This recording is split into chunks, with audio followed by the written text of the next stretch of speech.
Welcome, everybody, to the Collector's Maze interview series. I'm Tim Abrams, and today we're talking to Adam Fields, who is an illustrator, graphic designer, creator of the comic book series Prowl, owner of Midnight 27 Studios. He's helped on a ton of other series like Zombie Office, Blue Coat Missionary, and has even worked with Marvel. Adam, how are you doing today? I'm good, Tim. How are you? Doing great. So let's just start with getting into your background and kind of how you got to where you are today. Okay. So basically, much like most 3-year-olds, that's sort of where my journey began. I was always fascinated with drawing, but I remember when my mom and dad took me to see my dad's uncle, who apparently was an illustrator, and he sat me down at an old school desk, one of the ones with like the metal frame and the wood top.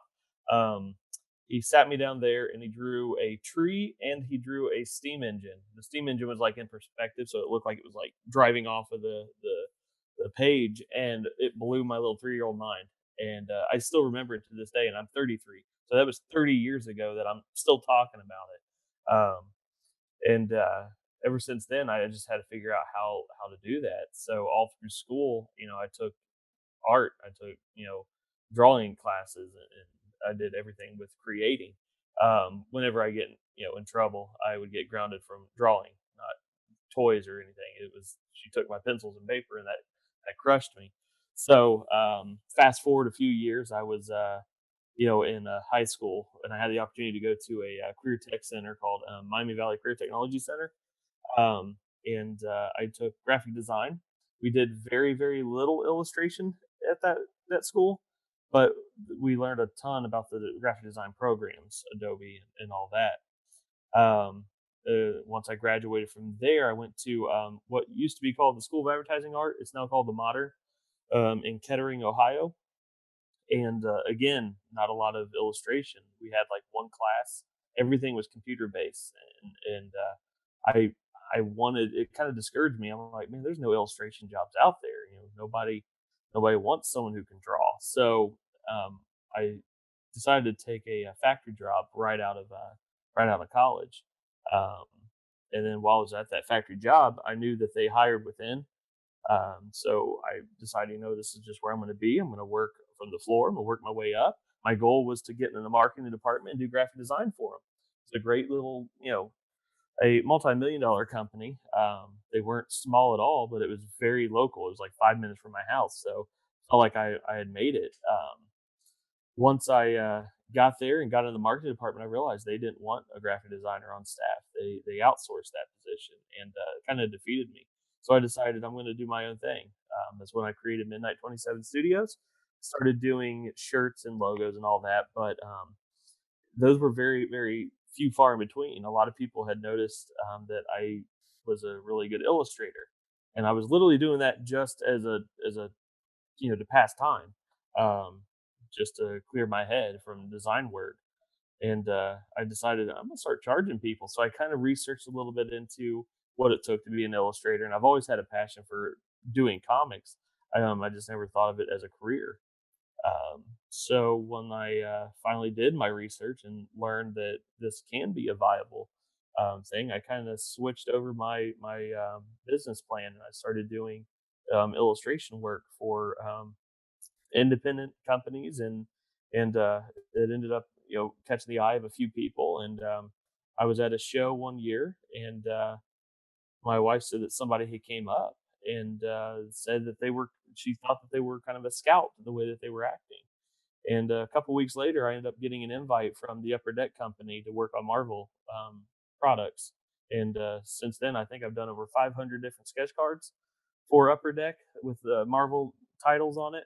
And it was kind of crazy that I've done Deadpool, I've done Avengers Infinity War, Avengers Endgame, Spider-Man Far From Home, and a few other specialty card sets. So it's crazy to see that where that little 3-year-old started and now is doing big stuff that is kind of shaping our kids' childhood. So it's kind of a cool little journey.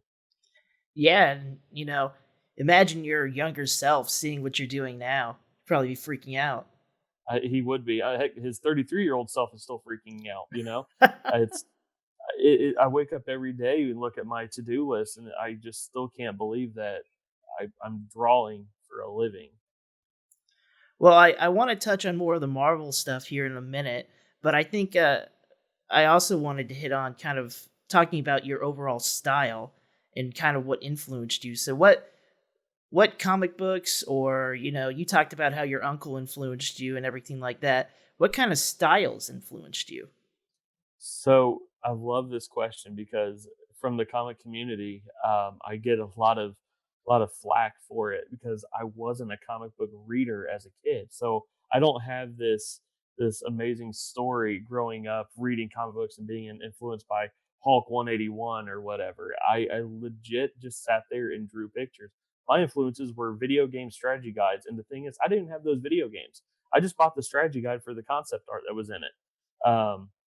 Because I never thought about buying comic books. I was not a reader, still not a reader. I When I read scripts, I mean, I highlight everything just so I can go back quickly and see what I need to know. Um, but so my influences growing up was really just cartoons that I used to watch. My love of comics kind of came from um, watching the old Fox box on Saturday mornings with Spider-Man, X-Men, Ninja Turtles, and then Street Sharks and all that. That's where sort of the imagination came from. There was no real comic book until I'd say about 6 years ago. I started about a year before started doing this professionally. I started really looking into artists, and one of the biggest influencers was Greg Capullo. I love his artwork. He's done the Court of Owls. He did Haunt. He's recently doing Batman Metal and now Death Metal. But I didn't notice him for his comic book work at the time. I knew him from my favorite band, Disturbed. He did the 10,000 Fist CD cover art, and I loved that CD cover, art. I had the booklet and everything, and I found out that he was the one that did it. I started really looking into his artwork, and I absolutely love it. So his style has sort of was the gateway into researching other artists. So David Finch is a huge influence of mine, and then Jim Lee. Jim Lee is another big one that I will look at heavily on technique. So those are the top three. Todd McFarlane, I got to throw Todd in there because that's a given as Right. an illustrator. So basically, it's the dark, grungy stuff that you can get messy and have fun and make as many cool monsters as you can. That's what gets me going. Exactly. And like it's kind of funny that you bring up Disturbed and their album art cover because that's something I'm not a very good artist by hand or anything like that, but I love album arts. And as a Hmm. kid, that was one of the first ones I actually owned. That and some of Really? the Linkin Park album arts. So Yeah, totally feel actually, you. I follow Lincoln Park's one of their illustrators on Instagram. Henry is his name. His handle is I am the artist I am, and Nice. he's got a very very unique style. I love it.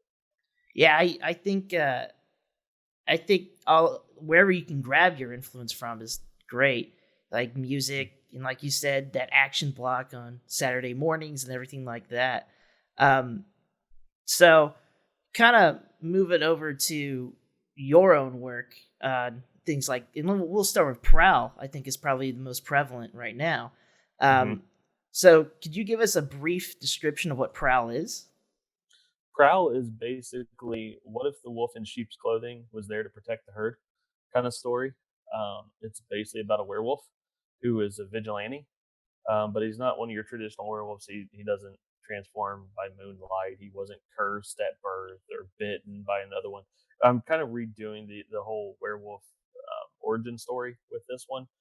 Basically, he puts on this stone that he found, and anytime it's near his heart, he turns into a werewolf. And then when he takes off, he's back to human, so he can go day or night to take care of what needs to be taken care of. But what he doesn't know is that stone was meant to be lost and hidden and buried. for centuries and never to be found again. And he's unearthing some stuff that really shouldn't be unearthed. So it's getting deep. I just wrapped up my first volume, 1 through 7. There will be an issue 8 coming out very soon. It was kind of interrupted with this year's hiccups, but Right. it will be coming soon. And then I'm also working on volume 2, which I will actually be pitching to bigger publishers.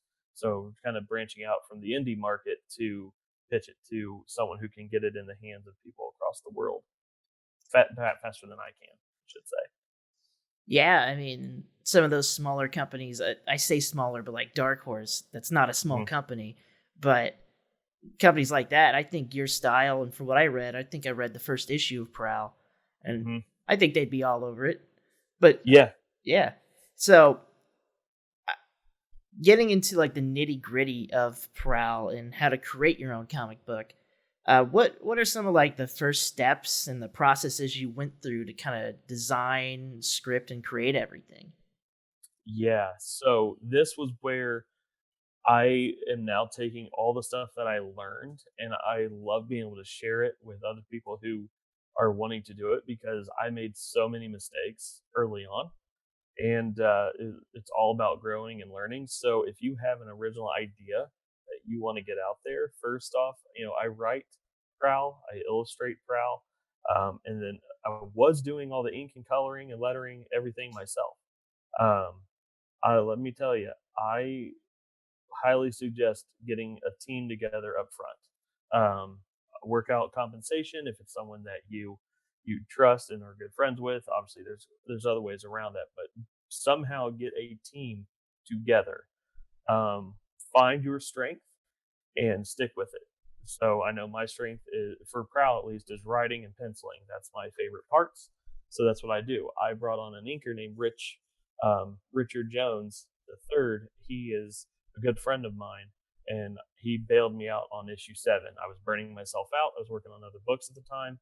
I said, "Dude, would you like to ink it?" And he said, "I would be honored." So he has now jumped on the role, and he's helped me ink a couple other things that are going to be coming out. And it's his first real big publishing gig. So I'm honored to be able to give him that. And then I brought on another help, Adam Blackwell, who's a fairly local guy to me, and he's doing my colors. So it's so much helpful to have a team. But when it comes into creating the actual book, once you have your team established, make sure the story is solid. Don't write issue to issue. Write your whole story out, because that's going to give that much time to completely dedicate to the artwork, and you're not having to go back and fix and like, man, I wish I would have put this in there. I wish this, or man, I didn't. I wish I wouldn't have done that. All you work all that out in the beginning. So once you have your story wrote, and once you have your team, definitely have someone proofread it, have someone edit it, have someone ask questions. My wife reads through all my stuff, and she'll ask questions, because if she doesn't get it, then I know then I missed the mark on something. I also have another friend of mine. Her name's E. Martin. She's an author. I do a lot of her covers. I have her edit. She asked the toughest question, and it's a simple one word. It's why. Why is this character like this? Why is that happening? And it makes you really, really think about your story in depth. And that's stuff that I think is very critical, that I wish I would have had early on Prowl 1 through 7. So that's why I'm super excited now for Volume 2, because I know that I've grown and I've learned a lot. But definitely the biggest takeaway is find a team. Don't do it all yourself, and then dedicate the time up front to your story, and then take the time to also do character sheets. Something I'm doing right now for myself is doing character style sheets, so I know what each character looks like. It's kind of got annoying drawing him and forgetting, is his shirt unbuttoned? Is he unbuttoned? Is he wearing a watch? Is he not wearing? Little stuff like that. You can just make a quick reference guide for you on your characters. So little things like that I've learned. It seems so, in hindsight, it's so common sense, but if you're like me and you just want to create, you're going to overlook that and just jump right into the fun stuff. Take the time and do it right. Right, and I'm glad you talked about getting other people involved and everything, because I think when you're starting out in the comic book industry, or really in any industry, collaboration is essential.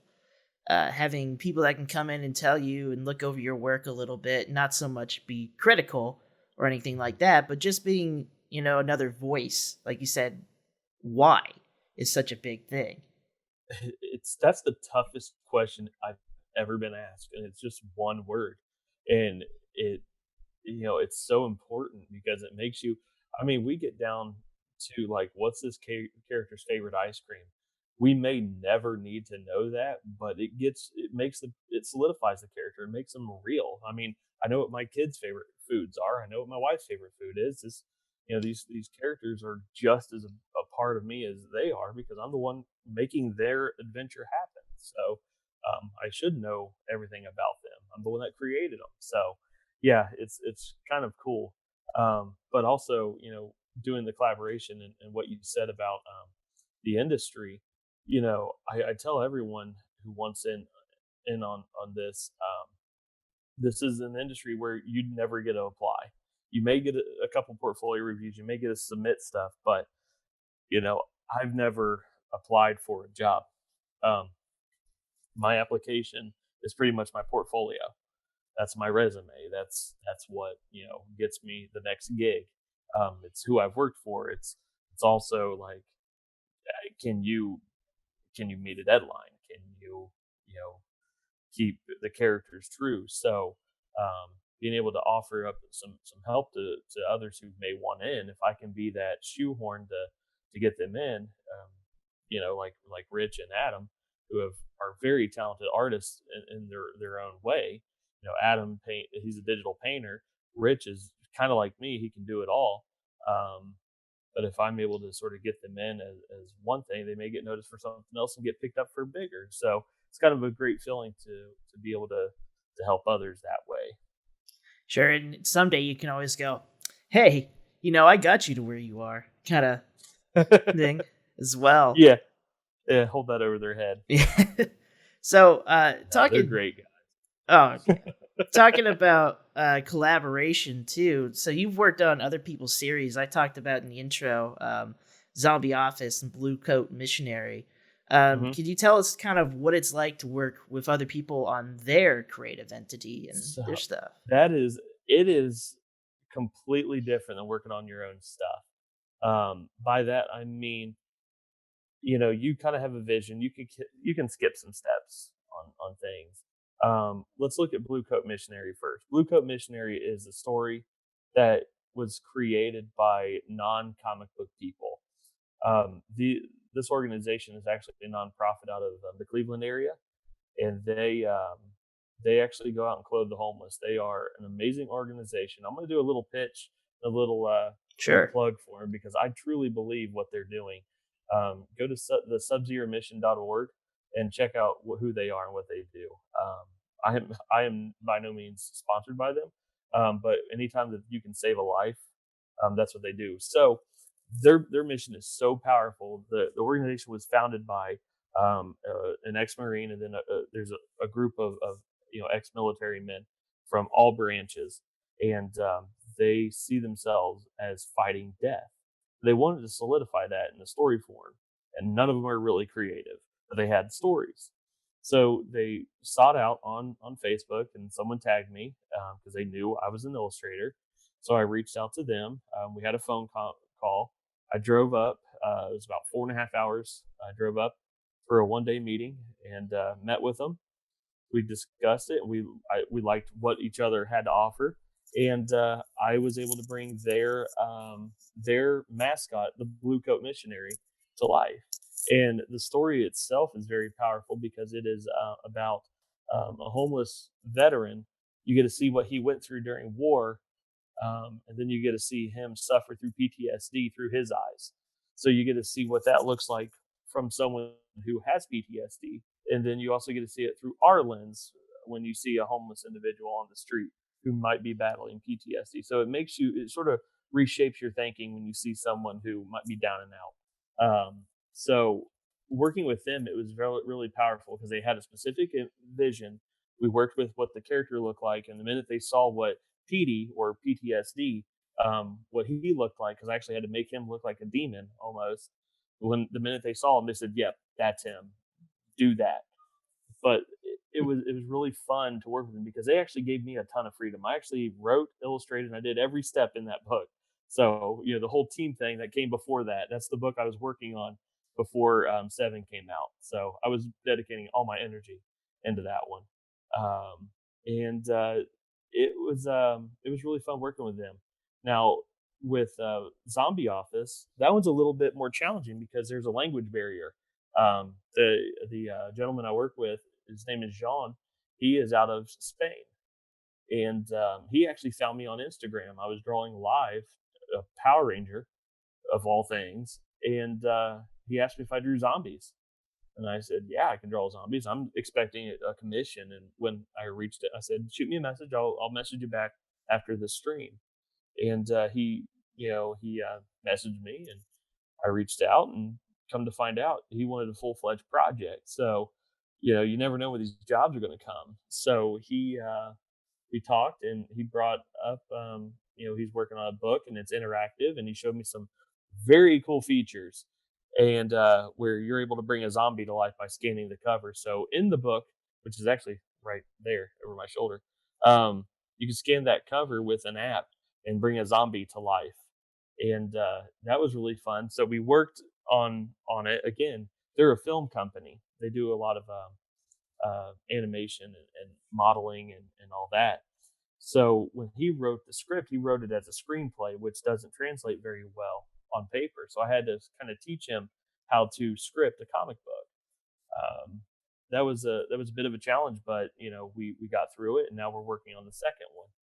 And that's always a cool opportunity to be able to teach someone in your way and what you prefer. I'm currently working with another company on a book, and this book, they have the most detailed script that I've ever dealt with. We're talking like have her facing the left with her left hand on her right shoulder, or her hair is blowing to the right. I mean, down to the so whenever I'm roughing it out, I have to really read it and make sure that I'm meeting their vision. So not a lot of freedom in this one.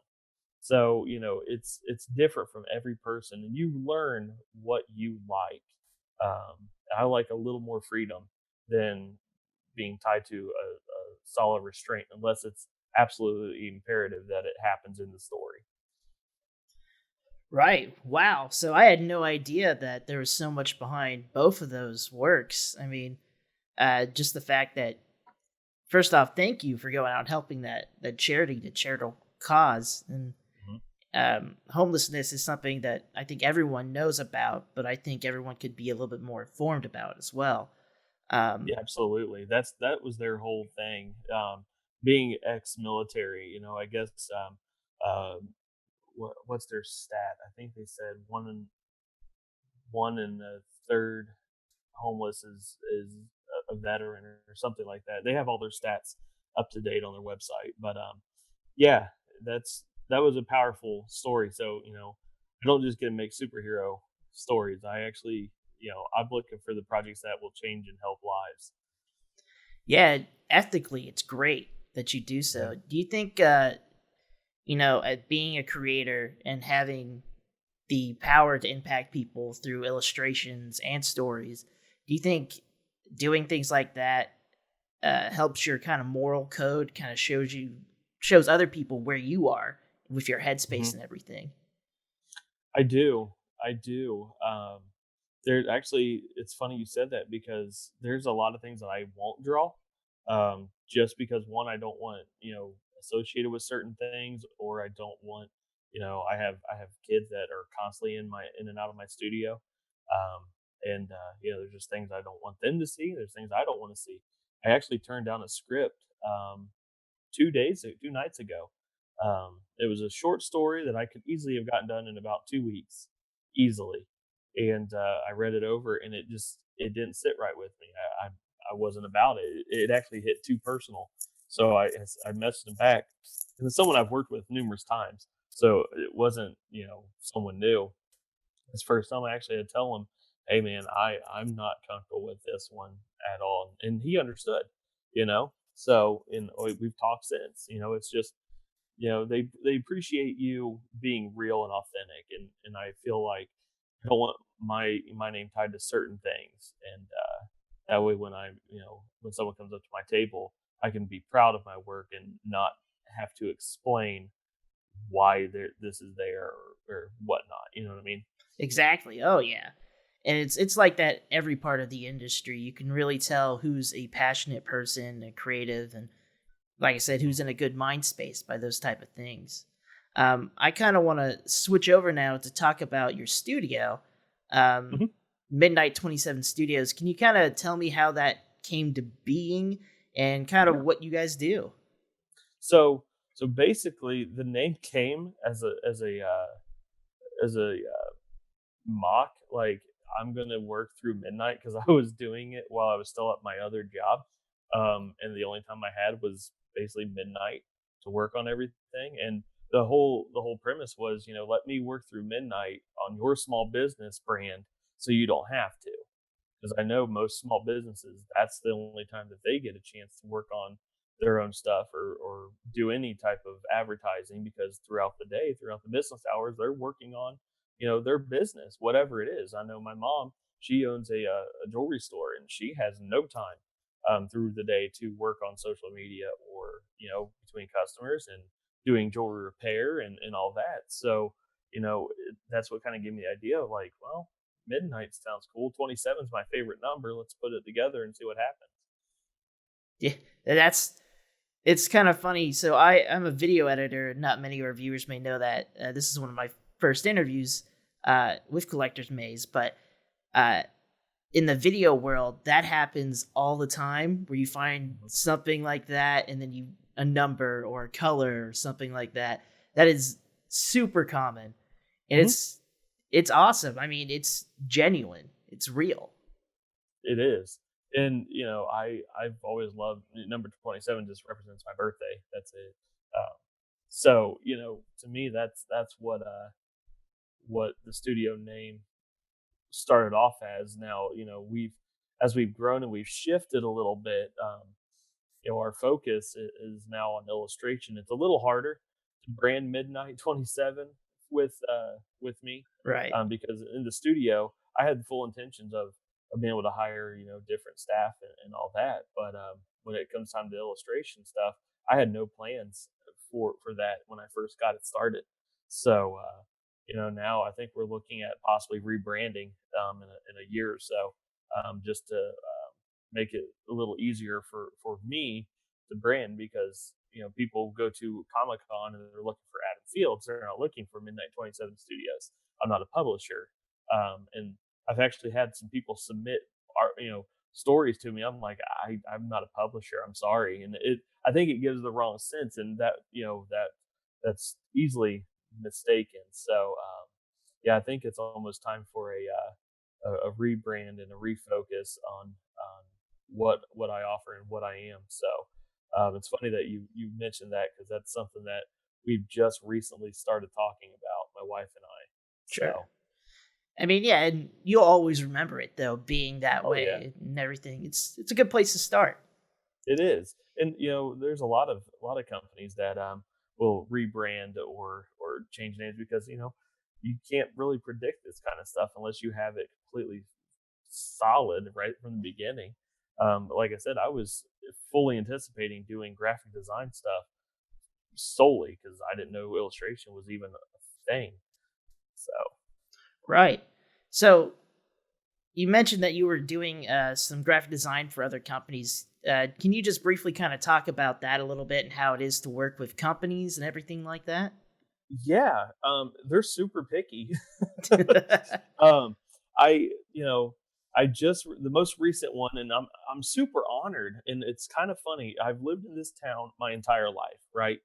And I've only done, I think, three large things for anyone here in this small town. I did our gated community. They have gigantic dragons that are at the entrance and exits. I mean, we're talking, I think they're 20 feet tall. I redesigned them and painted them. And then I worked with two small businesses besides my mom's stuff. That's just a given. But I've worked with two small businesses here on logos. So it's kind of crazy, but they've they actually host a car show every year, and we got the go ahead to do it this year. There's going to be a lot of stuff in place, but we're actually going to be doing a big downtown car show. And if it gets shut down, then they're just going to do it next year. But they asked me to do the shirt designs, and during the meeting with them, this is how you know that you really haven't made a mark in your town when they say, "Hey, we're going to advertise you. You may get jobs from here and there." Maybe some people from Kentucky or Indiana, or I'm just sitting there smiling like, okay, and I'm just listening to them talk. And then she asked, well, who else have you worked with? So much like what you rattled off, I mentioned, people I've worked with out of Spain and Canada and Australia and the Philippines, and like her jaw is dropping by the continent. And she goes, I had no idea that you did this much from here. And she goes, why do you live here? And I said, because it's cheap and this is my home. That's why. I could work for anybody. So it's great to be able to start doing stuff. So the shirt designs are one of the biggest things that I'm doing for the car show. It's awesome too because I get it through my best friend, his hot rod on the shirt. So his car will be Nice. on a shirt. But I've worked with an insurance company, and these small businesses, half the time they don't even think about their own branding because they're so focused on their day to day. They don't really get to think about, well, what image would I want? What color scheme do I like? They don't think of that. So you really have to handhold them through the entire process. So I did an insurance company here recently. She was super easy to work with. I absolutely loved it. She, was so thankful at the end. And when I actually just went by the place, they actually had the logo up on their window now. So that was kind of cool to see. I've worked with small kettle corn companies that they just pop their own kettle corn, and I've done logos for them. It's kind of nice. They'll send me, a bag here and there of their kettle corn. So that's always Nice. fun. It's kind of cool to work with the small companies because they don't they don't want to do it, so they're more appreciative of what you're doing for them. I've only ran into a handful of ego driven people who don't really know what they want, but they want to tell you what they want, and it's those can be kind of frustrating, but you run into that very rarely. And when you do, you just have to be professional, bite it, and just move on. So I've been pretty blessed with people I've been able to work with. Right. And so that's good general advice for anybody who's in, any kind of creative part of the industry or wants to get into that. Sometimes the company will be smaller and they won't care. They won't have any idea what's going on. And Yeah, sometimes the company will have very strict, I want this kind of thing. that's So, not the right red that I wanted. You yeah, know, it's it, off I by mean, two I've hex. legit seen, yes, I've seen a company repaint their awnings 4 times because it wasn't the right red. And here's the thing: you could barely tell with the sun. It's an outside awning, Right. so it's when you get that picky is when it becomes kind of monotonous and makes you question why you're doing this. Right. Well, and, you know, that's all good advice for right now, too. I know I want to talk a little bit about how COVID-19 has kind of changed your part of the industry because I know you're not going to conventions or anything like that. But I Yeah. noticed that you are doing Instagram lives and everything. Mhm. I stopped by earlier today. I didn't say hi. Sadly, I was at work and I didn't want my boss to come by and yell at me. But uh, you were doing a commission and everything. So can you tell us kind of how you got into all of that? Yeah. So the commission work, I didn't even know it was commission work when I first started doing it, until I started really looking into what other artists were doing. I had started teaching art classes at our local center, and as a thank you to the kids that took the class, I think there was 10 of them that took the class.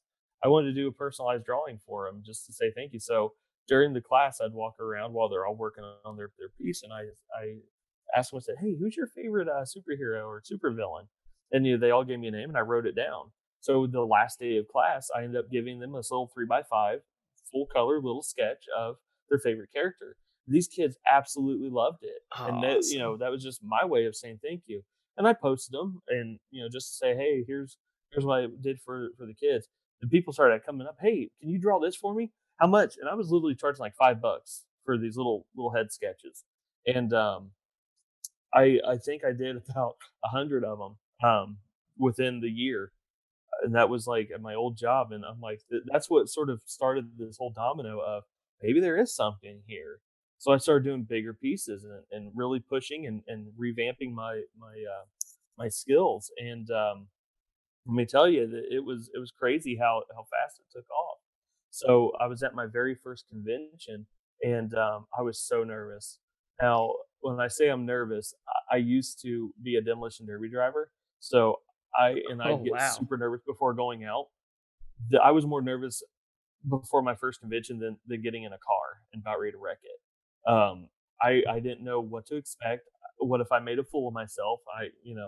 What if someone wanted me to draw for him on the spot? I've never done that before. I've always been at the luxury of my recliner and my TV tray at the time, and that's what I drew on. And I was so nervous, and then it happened. Someone wanted me to draw something. It was Sauron from Lord of the Rings, so I did it, and he loved it. He paid me, and we thought that was huge. Like we we were just so excited about it. So then pieces started coming in more and more, and it's not stopped since. I've had to, I've learned how to limit myself because I'd open up commissions. I'd literally get about 30 different requests, and obviously I can't get all 30 done in a week or two. And I like to, make sure I'm giving the best I can out. And yeah, so it's been a huge learning curve to make sure you're not overbooking yourself. And I've learned a lot from taking orders from people, and I've made some really cool stuff and a lot of great connections through those pieces. And the best feeling is when someone reaches out to you and they say, "I want a commission, but can you ship it to this guy? Don't tell him he just let him get it in the mail." And that's happened numerous times where I've had to draw something, ship it over to somebody who had no idea that they were getting something in the mail, and when they got it, they made a big stint about it. So basically being told, "Hey, you're going to be my gift for this guy or this girl," it's awesome. Righteous. Like that's awesome. It's also awesome to hear that you were first off your repertoire, your demolition driver as well, and everything like that. It just Yeah. keeps I, adding on. yeah, I did that for 10 years. And I'm looking to do it again just a breakaway out of the studio and back into something that's just really fun to do. Well, that's amazing, and it's kind of funny to hear that you were nervous at your first convention, even though you demolition drove. Yeah, it was so my wife was like talking me off a ledge and everything. Um, because I didn't want to look like an idiot. This is something that I've never done before because I think I'd only been to like 2 or 3 cons before I did this one. And what was funny was one of the big ones around here is called the Gym City Comic Con. That was like my goal is to get into Gym City. Like that was it. If I got in there, I know I'd made it. Well, what's funny was little did I know that just about 4 months later I'd be there, and because I knew someone who, and he talked to the promoter. Someone didn't show up to the show, and he goes, "Hey, you want to fill this?" Yes, my wife told me you're doing it, so we packed up, and there I was. Wow. It's awesome to hear that, because people don't really think about, what's their first convention gonna be like, what's your first step into the door is gonna be like, and it's awesome hearing that, everyone's kinda nervous when they go. Hmm. They are, and I know people that have been doing this for years that still get those little butterflies. There's sometimes like when I did C2E2 for the first time, I was terrified. I love Chicago. I've been there a couple times, but this was the biggest event that I've ever done. And I, day two, you just walk in and it's game time. Day one, you get those jitters out. You're talking to hundreds and hundreds of people. Meanwhile, looking at the thousands that are flooding the showcase floor, it's crazy. Um, but it's a atmosphere that I absolutely love, and I feel so honored that to be at any show, I don't care what the size is. If the promoter invites me, I just feel that it's just an absolute treat to be there. So I kind of want to transition to a little bit of an ending here. You've Hmm. given us so much. Thank you for your time and everything. I have just a Oh, my couple more pleasure. questions. And one of them is kind of, do you have any advice to inspiring graphic designers or even comic book creators? I do value yourself. Um, don't settle for mediocre. Don't settle for There's a lot of people that will tell you that art is not a necessity. It's not. You know, I've been told it's not a job. When are you going to get a real job? You know. Meanwhile, I have work stacked up that's literally going to pay 2 months worth of bills. I'm still being told that when are you going to get a real job? And I think that people sort of get hung up on jobs that you have to suffer for your money, and you just don't. You don't have to suffer for your money. You can actually enjoy life and still make a happy income. Am I going to be a millionaire? Probably not, and I don't care. I'm happy. My kids are taken care of. My wife's taken care of. Our home is taken care of, and we're now in this sort of the early processes of moving and upgrading. And it's because this is we're growing, so it's totally doable. It's just you have to value yourself, and don't let someone cheapen what your talent. If it was that easy, that anybody can do it. I've seen, and I know you have as well, and I know everyone else has. That we've all seen bad design. We've seen bad logos. We've seen horrible book covers. We've seen signage that was just so driving down the street, you see a billboard and you can't read it in the 5 seconds you drive by it because there's so much on there. Like, man, that sucked. What was that? It's just stuff you may not think about, but to a designer, we look there like, man, I could have done better.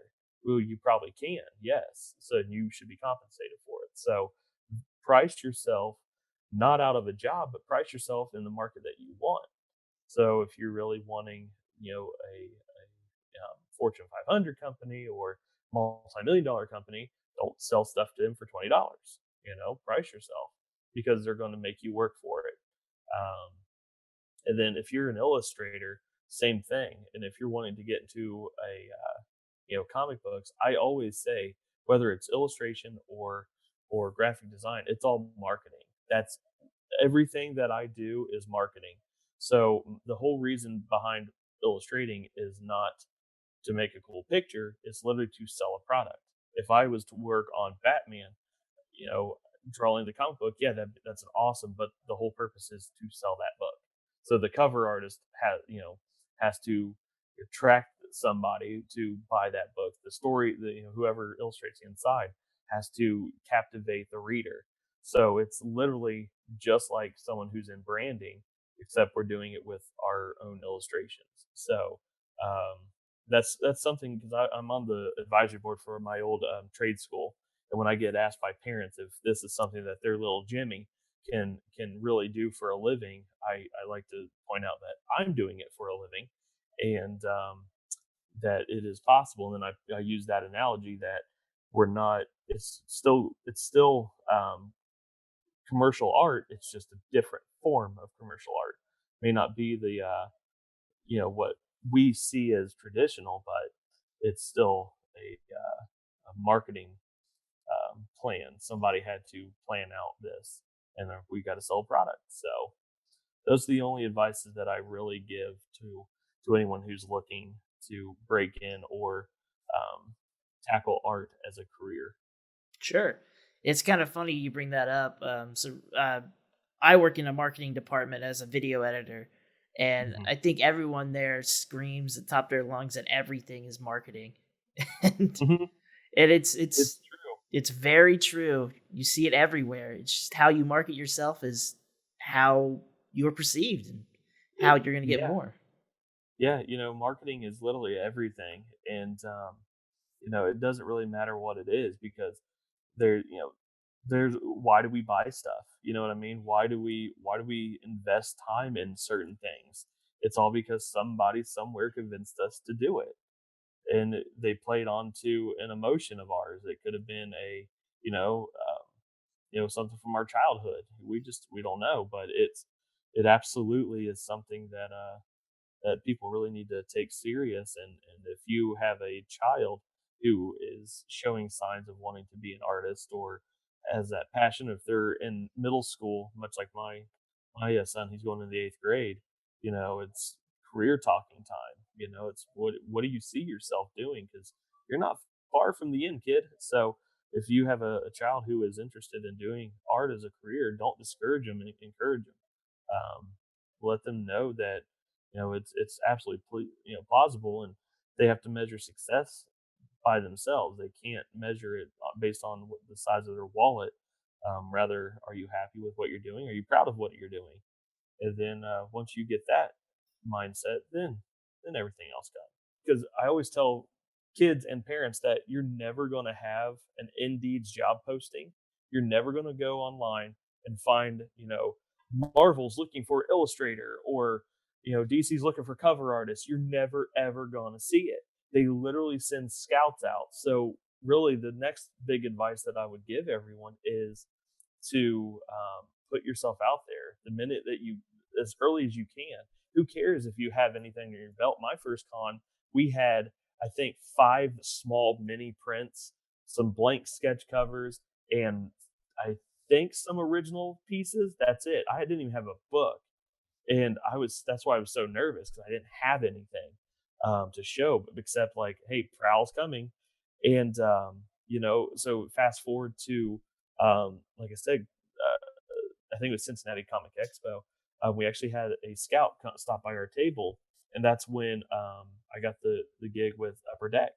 So they're never going to post these jobs about looking for artists. It's something that they got to find you, but they're wanting you to be real and to put yourself out there. So that's the other big advice: is don't be scared to put yourself out there, because that's the only way you're going to get jobs. I've never applied for a job. I've always just put myself out. Somebody found me and hired me. So Yeah. Amen to that. That's yeah, everyone in the creative industry can really attest to that, I think. it's crazy. And I actually had the chance to go to a YMCA yesterday and do a drawing demo for their young groups class. Like, it's the preteens or the teens. Sure. And I told him that, I said, if you're wanting to do this as a career, you'll never find a job posting. So if you look right now on Indeeds and just type in illustration jobs, you're going to find CAD illustration jobs. Right. You may find a graphic design job here and there, but you're not going to find a true illustration job for sequential art. It's just not there. So yeah, it's kind of crazy. Yeah, but Scary too. That yeah. there's no real way of being found except put yourself out there and hope that like Jean found me just drawing on Instagram.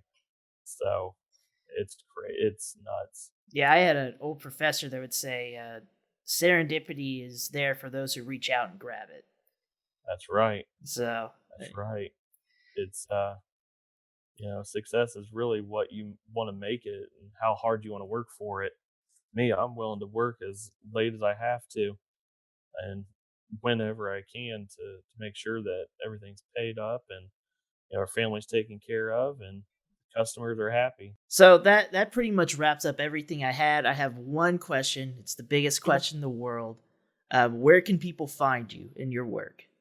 So you can find me right now on Facebook at The Art of Adam Fields, or you can find me Instagram, AdamFields127, or you can check out my website, midnight27studios.com. Awesome. Well, Adam, I really appreciate you stopping by. Demolition Derby expert, comic book creator. It's been an awesome time. So thank you, man. I really appreciate it. Thank you. It was so much fun.